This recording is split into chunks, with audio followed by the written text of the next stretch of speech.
30-second board. Let's get to some hot topics in the sport, including the announcement of our SMX playoff venues for 2024. We announced it during the broadcast Saturday night at Daytona. And the surprise here is two new places. We're going back to Charlotte, ZMAX Dragway, but Texas Motor Speedway, that'll be an infield race. And then we're finally getting a race in Vegas again, JT.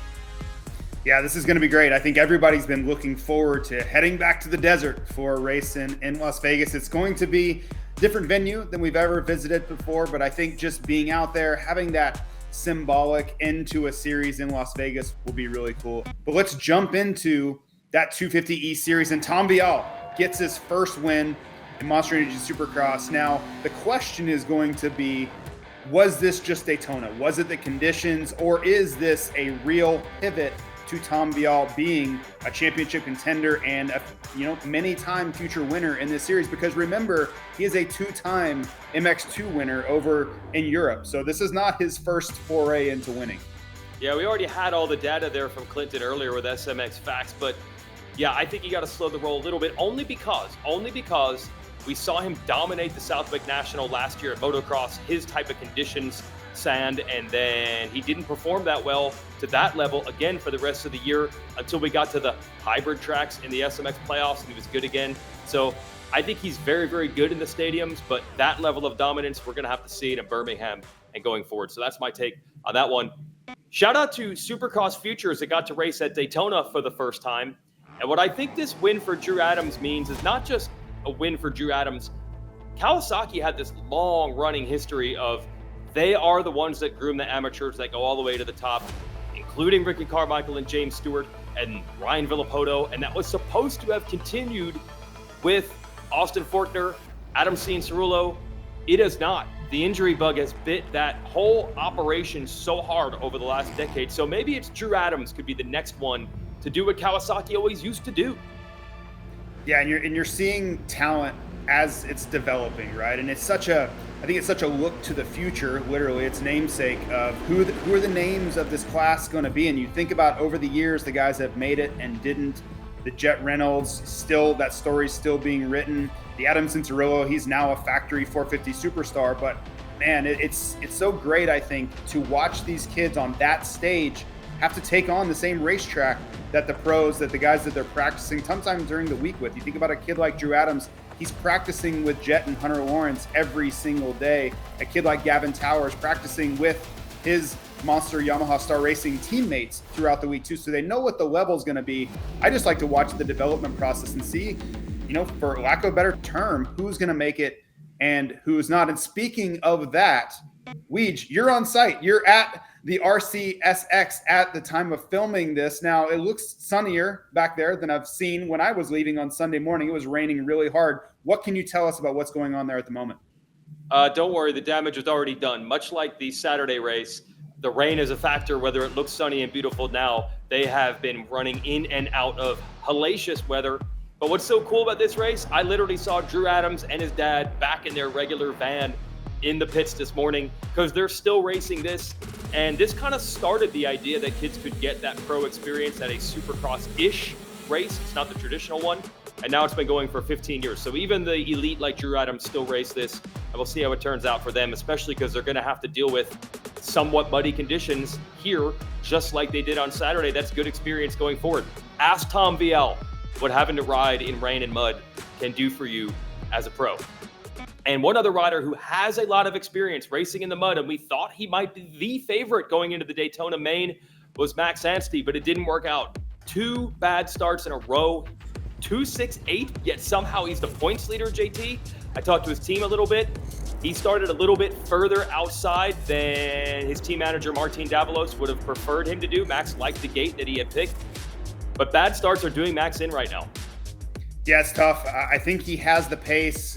He's matured so much in his time in America, and he's traveled around the world racing. So he has a lot of perspective, and I think he has a lot of knowledge about how to approach this series. But if he starts 12th and 15th in those main events, life is going to be very difficult for him.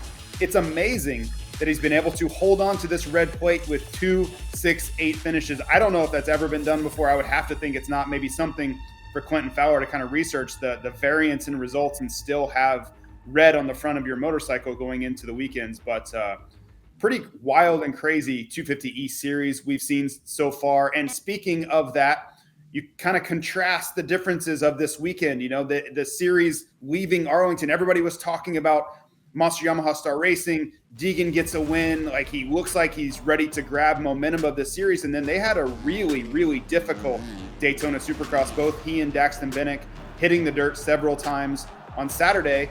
But then Monster Energy Pro Circuit bounces back, and they are in this thing. You look at McAdoo and Seth Hammaker both on the podium. So it just seems like the story of 2024 in both classes has been this pendulum of momentum between teams, and each round you could kind of rewrite the whole storybook about how this series has gone. Yeah, this might be the closest championship ever, as you mentioned. I think that's the one thing that bodes well for Anstie. We have not seen close calls or big moments from Anstie, even dating back to last year. He was very consistent. He's been consistent this year. When you look at some of these other riders, Deegan and Bennick, relatively young, we know what McAdoo's story is. He is going to send it, highs and lows. Seth Hammaker, same thing. Vialle's a bit of an unknown. We don't know how good he's going to be every week. Maybe he's figured it out. And that's what's led it to this, including Forkner going out. We don't know who's going to be consistent week to week in 250 East, except maybe Anstie. And maybe that's why, even by a slim margin, he's still the points leader. I guess we need to mention Pierce Brown, 5.55. That's consistent, right? So it's just nuts, that class. And it actually makes the 450 points, JT, look like they're really spread out. Although I will say, by the standards we have this year, a 10-point lead for Jett Lawrence suddenly seems pretty big. Yeah, it does definitely feel like the story has changed, because it's just every time a guy started to slip out of the points, he would come out with this great ride and get right back into the thick of it.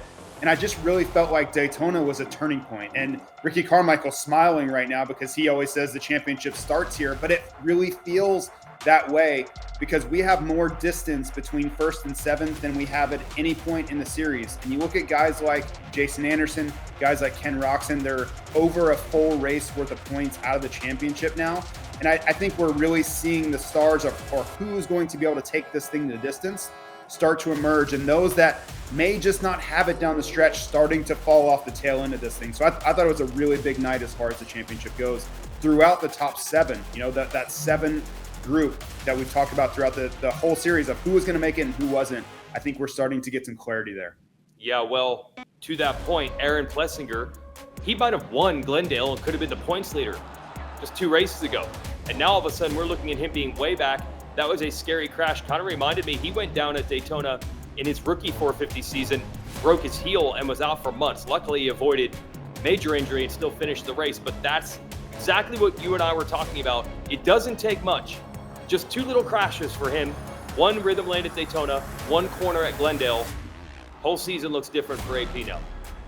Yeah, and when you look at 2 rounds out of 3, he's crashed. I don't think the riding has necessarily been the problem. That's not why he's slipping out of the points. It's the mistakes.